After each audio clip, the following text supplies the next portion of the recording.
Boy, we've got a fun one for you today. From the banks of the mighty Mississippi. Try it again. Three, two. We've got a fun one for you today. From the banks of the mighty Mississippi, where history and imagination converge, comes a town so charming it inspired the greatest American stories. Welcome into another episode of Destination Heartland. I'm Sharon Chen with KCTV5 News.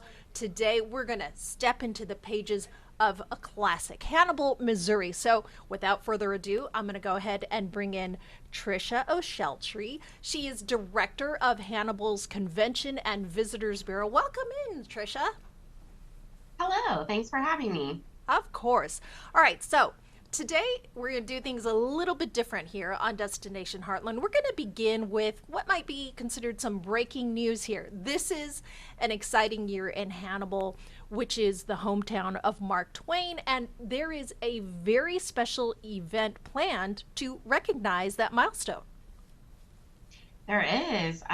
This year, June 9th would be the 150th anniversary of the publication of The Adventures of Tom Sawyer by Mark Twain. So we are starting off this year's numerous celebrations about that on March 28th with a parade.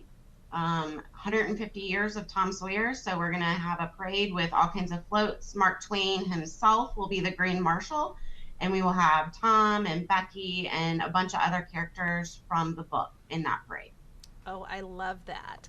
Well, let's go ahead and dig into a little bit of that history in Hannibal because it is truly a unique and captivating destination for people who visit there.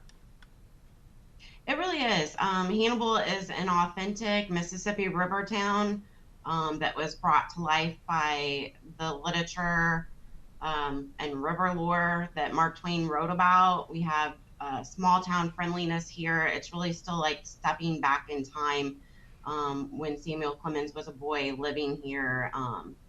We have all of the things that Mark Twain experienced then now, just a little bit more modernized. So we still have the river boats, we still have the views that look over the river bluffs and the cave where he played in as a child. So it's really a place where you can step back and just imagine yourself in those times and still see what they look like today.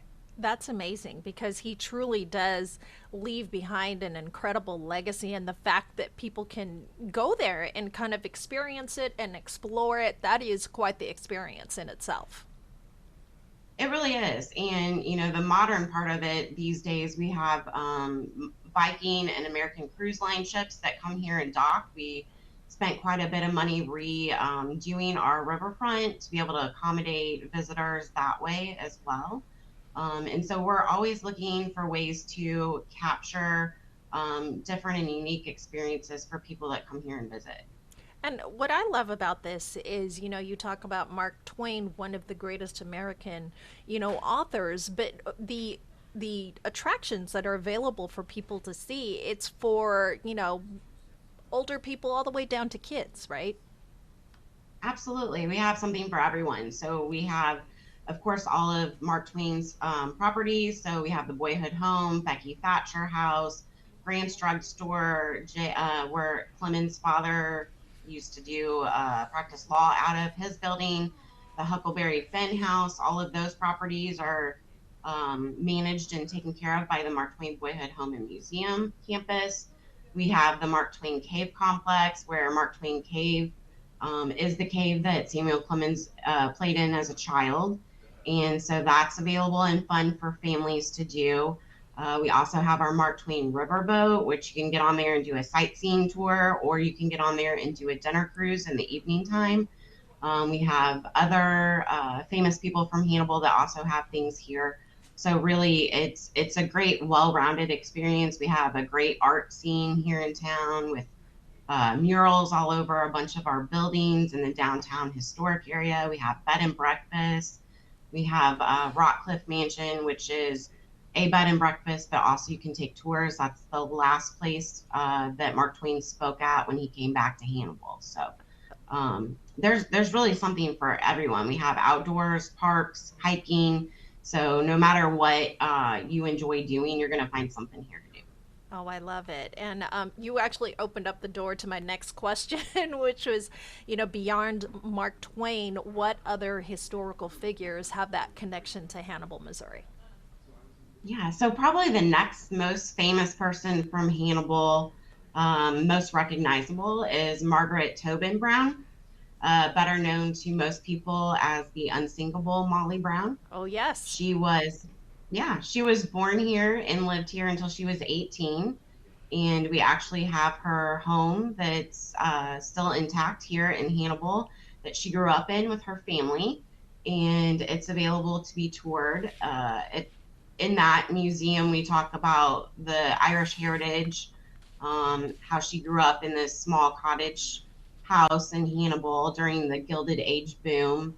And so the house is very modest because of the circumstances of the working class then. So this house, there was a lot of people living in it, brothers, sisters, parents. I think there was a total of 8 of them in that house. Wow. So it's just a neat way to go through and see like where she started. She was born here in 1867 and lived here until 18. So they can go through and see her humble beginnings. And then we also have an area that's dedicated to what she did on the Titanic and then after the Titanic as well. So it's a great way to learn about her early life before she became the world traveler, the philanthropist, political activist, and a very what I would consider a rich woman of that time. So Uh-huh. it's a neat place to visit as well. Yeah, I mean, and that's what's so neat about Hannibal, which I found when I was doing a little bit of my research, was that just the historical aspect is so rich in that town. I mean, not only do you have Mark Twain, you also have Molly Brown, which is another very prominent historical figure. So it is so neat to be able to go there and kind of relive the steps that they took in Hannibal. Absolutely, it is. And we have a lot of other famous people that would be recognizable to viewers. We just don't have any of the properties of, these individuals. But Cliff Edwards, he did the voice of Jiminy Cricket in Disney's Oh, Pinocchio. We have Jake Beckley, who was a Major League Baseball player. He played first base, and he's in the National Baseball Hall of Fame. We have Marie Byram, who cast the first vote by a woman in the United States in a special election here in Hannibal in 1920, just days after the 19th Amendment was ratified. William Lear, so the guy that invented the Lear jet, and Admiral Robert Kuntz, who was a commander of the U.S. fleet, naval operations, and just a few others. But those are probably some of the well known names that you could put a connection with in Hannibal. They all came from here as well. yeah, so many incredible connections to Hannibal. Beyond, these incredible connections that you have, Mark Twain and Molly Brown and all of these, we always want to talk about the big attractions in town. So what are some of those must see things in town outside of the historical aspect? Yeah, I think must see things in town are definitely going to be a lot of our parks. They have a river view overlook on the bluffs. So we have Riverview Park. You can go through there and it looks right out onto the river. There's a statue of Mark Twain in there.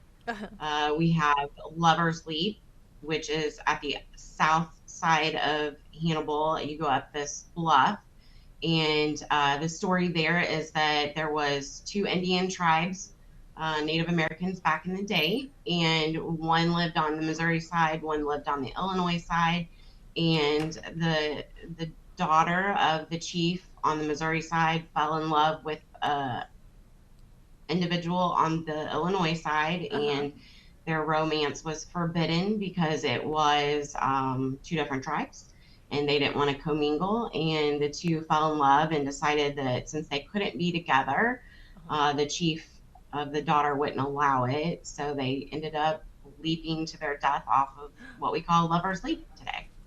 Wow, that's giving me like Romeo and Juliet vibes a little bit there. That's Yeah. really cool. That's a neat story, and that's what I love about this area is there's so many neat stories there. And I imagine some of it is also captured in the art around town too. Yeah, we have, like I had mentioned earlier, we have a ton of murals around town. So some of the famous people that I mentioned before have some murals in town around about them.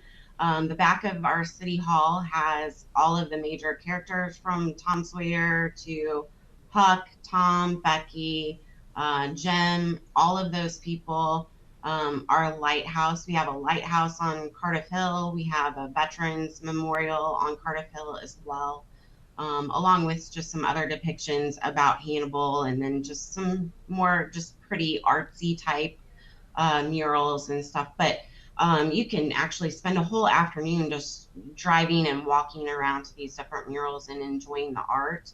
And then we have several art galleries along Main Street, where they sell local artists. They have a Saturday art walk that you can go to.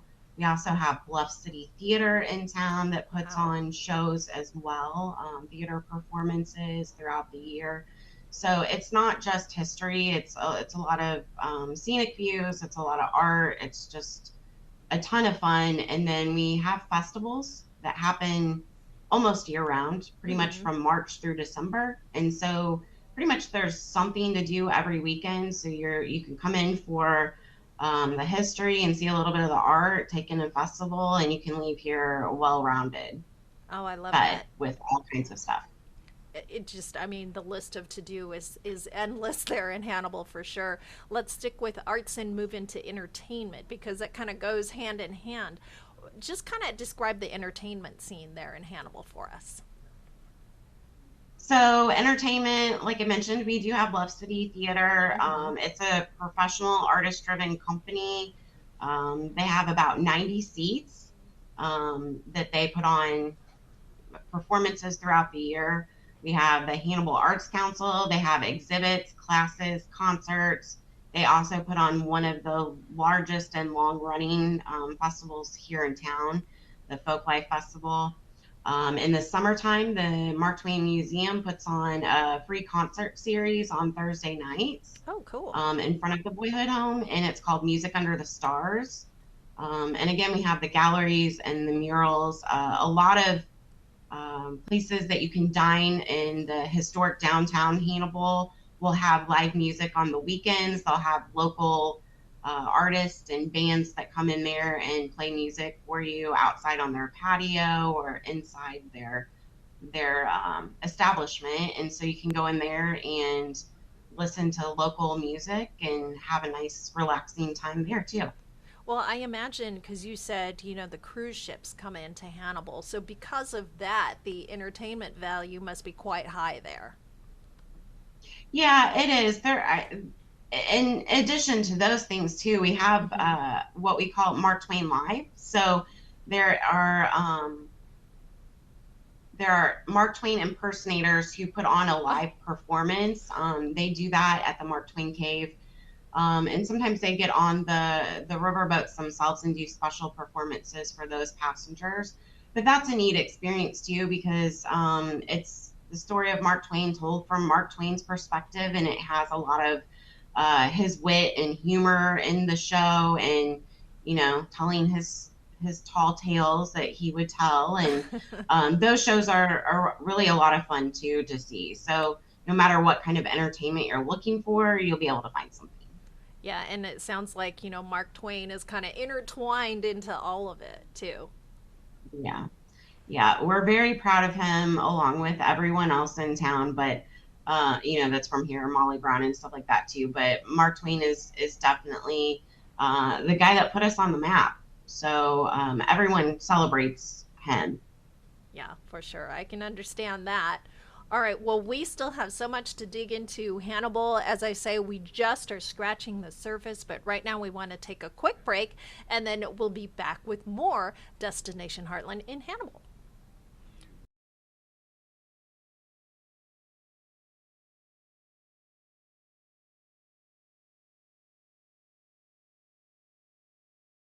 Welcome back to Destination Heartland. Today we are exploring Hannibal, Missouri. I got to tell you, this is such a neat town. It's definitely one that you got to put on your must-see list. So, without further ado, once again, I'm going to bring in Trisha Oseltree. She's the director of Hannibal's Convention and Visitors Bureau. Man, Trisha, we have talked about so much, and what I love about Hannibal is that connection to history. There's so much in terms of, Mark Twain, also Molly Brown, and just exploring what we have already, you can kind of see that intertwined throughout.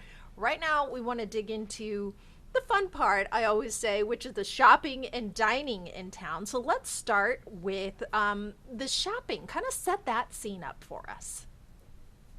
So we have what I would consider one of the best historic main streets downtown. All of the shops that are down there are all locally owned. They are not chains. The restaurants are not chains. These are all locally owned businesses, and a lot of them are very unique shops that you wouldn't necessarily expect to find in Hannibal, Missouri, and shops that have really a special niche. So, just for example, we have a potter that's been making pottery for like 30, 40 years here in town. He sells his pottery in his shop. You can watch him make pottery. We have the largest Native American store in the Midwest here in Hannibal, Missouri. They carry everything from authentic Native American jewelry to artifacts to art. They have their own art gallery that's all Native American themed and Native American artists to, local pottery, baskets, those kinds of things. That's kind of neat. We have a store called Noble Wares, which is like a medieval decorations and souvenirs type of shop, and it's based off of King Arthur with Mark Twain's book as well. And so that's a really neat, fun shop that you wouldn't expect to find here either.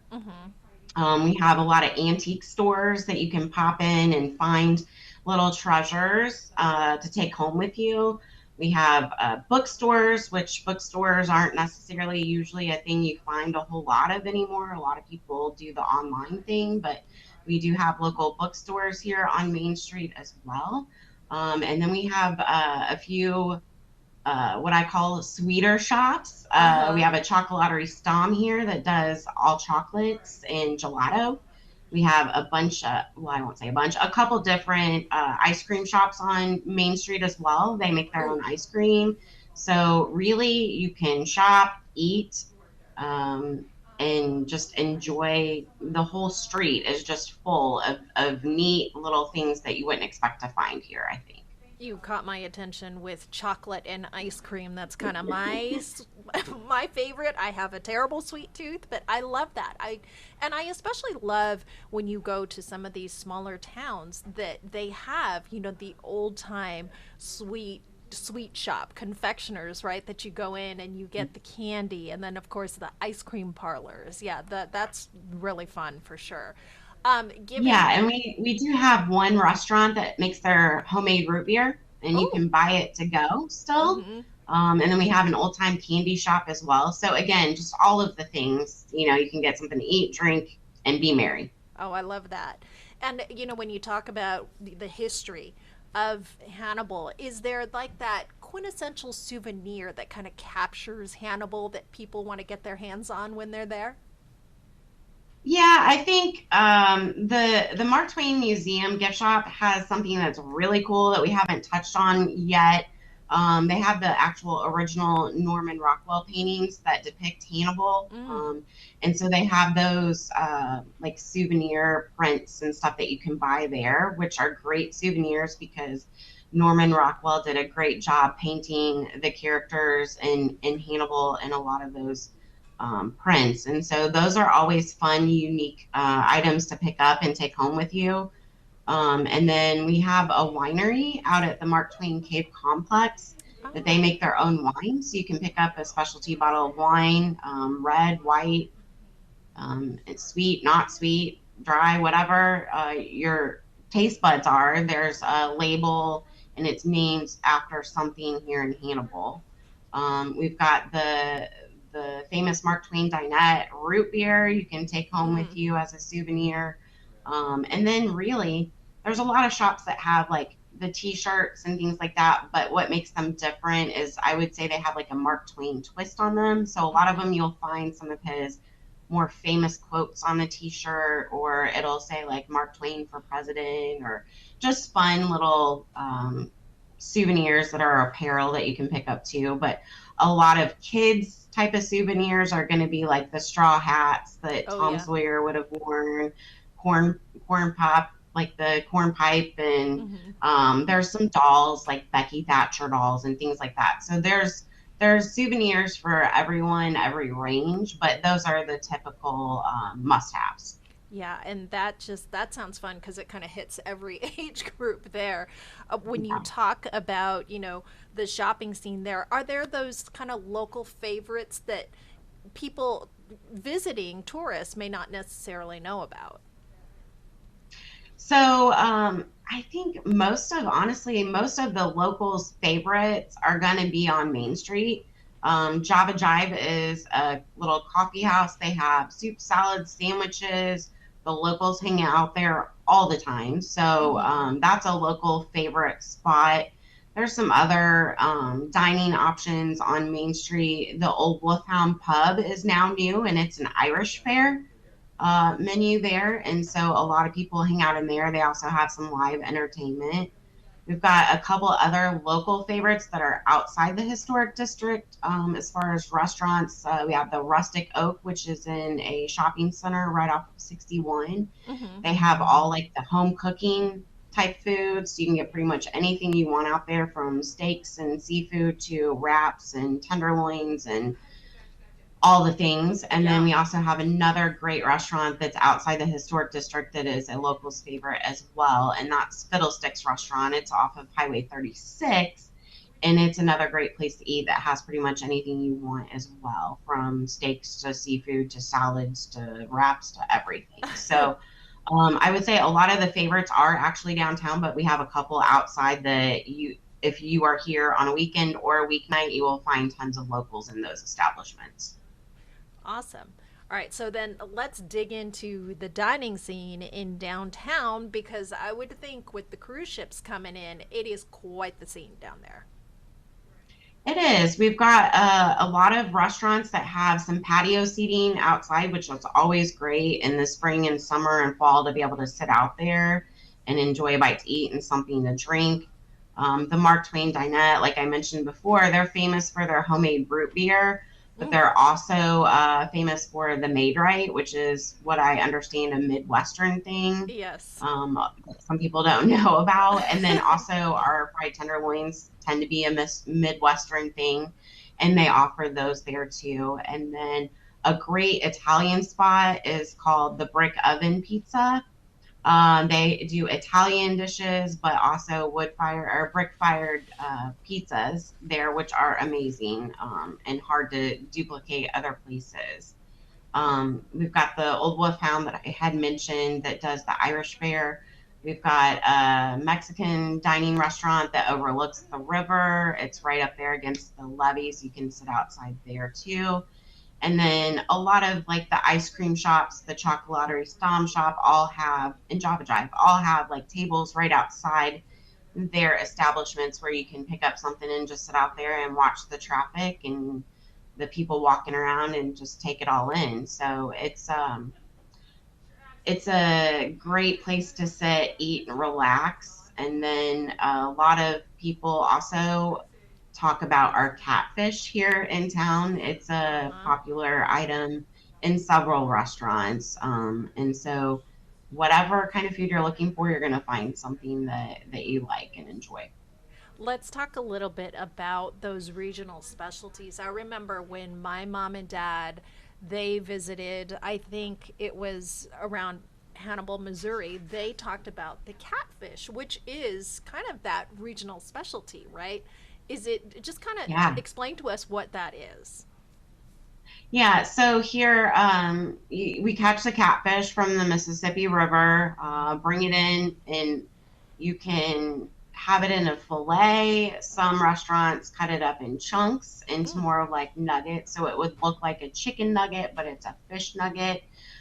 We put them on usually, by themselves, or we put them on like a hoagie Mm. and put tartar sauce and usually like onions on there or whatever. But it is definitely a good tasting fish. And I don't know if people would say that if they haven't been around here, but I think our area has some of the best catfish you can get. It's available in other stops along the river as well, but I think ours, I don't know if we just our restaurants prepare it better or I'm just used to it, but it is one of the favorites. I know when my family comes back to visit and they haven't been home for a long time, they have two things that they want. They want a breaded tenderloin and they want a catfish sandwich. So That sounds really good because it's about lunchtime right now, so I'm hungry and I'm listening to this going, wow, that really sounds yummy. Um, that is so neat that some of these things to celebrate Hannibal, Missouri. The other things that celebrate Hannibal, Missouri are the seasonal events and festivals, which we have a lot to dig into here. we do. We basically only take 2 months off out of the year. We Wow. really get started up in March with our festivals. The first one we have in March is always the chocolate extravaganza, Oh, which I know is going to be one of your favorites. yeah, exactly. Um, and what that is you buy a passport that have tickets in it, and a lot of the businesses along Main Street, you take in a ticket from your passport, and they give you something that is chocolate themed for free. And so that's always a fun way to start out the year, digging into the chocolate stuff. So you could have a chocolate martini, a chocolate dessert, a chocolate paraffin dip from one of our boutiques and spas that is on Main Street as well. So that one's a lot of fun. And then in April, we move into our Great Girlfriend Getaway Weekend, and Hmm. that is tailored around the ladies to get with their girlfriends, come into town, do some different events that celebrate women and get a bunch of goodies um, from the participating businesses as well. We have what I would consider a very large comic convention here in town Oh. that usually happens in April as well. It's called Big River Comic Con. And so they bring in celebrities from that niche and have a whole comic convention that lasts a couple days here in town. And it's very well attended and received. So that's always a great time as well. We head into May with Twain on Main every year, Memorial Day weekend, and that really celebrates Twain and his writings. And so there are arts and crafts and vendors that are along Main Street that you can shop up and down there, and some entertainment as well um, from the Mark Twain era. So some maybe some old time shootouts and bank robberies and things like that, or just some of the things that they've done in the past that's really neat to see. Yeah. Um, and then we have Juneteenth events. Last year, I think was the first year they did a hot air balloon glow here. And as a part of that event, they also do a parade and vendors and things as well during that celebration. We have the Hootenanny Festival. We have the JC's Haunted House around Halloween time, the month of Wow. October. We have our National Tom Sawyer Days, which is I think 71 years old this year. It's been going on forever. Parade. They do National Fence Painting Contest, which is like the whitewashing the fence, like Mark Twain Yeah. Tom Sawyer tricked his friends into, whitewashing the fence Right. for him. So they depict that with a little bit of a contest. There's a carnival, fireworks for the 4th of July. We have the Folklife Festival that again is put on by the Arts Council that happens in October. It's food, vendors, artists, just anything and everything at that one. It's a great festival. It's been going on for quite some time too. And then December is crazy because we start in late November with the tree lighting, Mark Twain's birthday. We have living Christmas windows where The merchants downtown in the historic district put Christmas scenes together with live people dressed in costume to match the theme or whatever, and people walk around with that. There's home tours, church tours, and then probably the least known, but probably one of the fastest growing, is what we call a Big River Steampunk Festival. It's Mm. over Labor Day weekend, and it's actually dubbed right now as the largest steampunk festival in the United States. They do a parade, riverboat themes, classes, cosplay, arts and crafts vendors, all the things there too. So that's now a several multi-day festival as well. So really, we ramp up in March and we don't stop until January. Truly, that seems the case. But I mean, what a plethora of things to do there for sure. And, before we close, we also want to ask too, are there any exciting upcoming attractions, events coming to Hannibal in the coming year?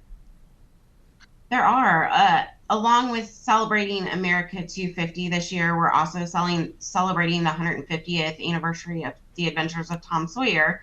And so, in addition to the parade that we discussed at the beginning, we're also going to have a lighted drone show on Oh, June wow. 6th. So, we will have over 500 drones in the air that light up, and they will be depicting Tom Sawyer, Becky Thatcher, Huck Finn, the whitewashing fences, the riverboat, the lighthouse, Mark Twain, all of the things. And so we're really excited about that event and just invite everybody to come to that. And then on June 11th, we're going to have a free concert um, where we will also unveil the new attraction that we're opening that is free, and it's called Show Me Hannibal. It's going to be a lighted projection on the side of Mark Twain's boyhood home at night, and it will depict Hannibal, the history, the people from Hannibal, and all the things. And so, what I'm kind of referring to it as, it's like a slideshow, for lack of a better word, but it'll be projected on the side of that building, and it will have music and narration and just all the things about Hannibal, and that will be free. And it will start on June 11th when we open it up, and then it will continue to display at night in the evenings for free. So it's just another added bonus for people when they come to visit. One less thing that they have to pay, but one great thing they get to enjoy. Yeah. And there are so many things to enjoy in Hannibal for sure. Trisha, we really want to thank you for joining us today on Destination Heartland. Cannot wait to get out and explore Hannibal personally. Yes, thank you so much for having us, and we look forward to having everyone come for a visit. Okay, thank you.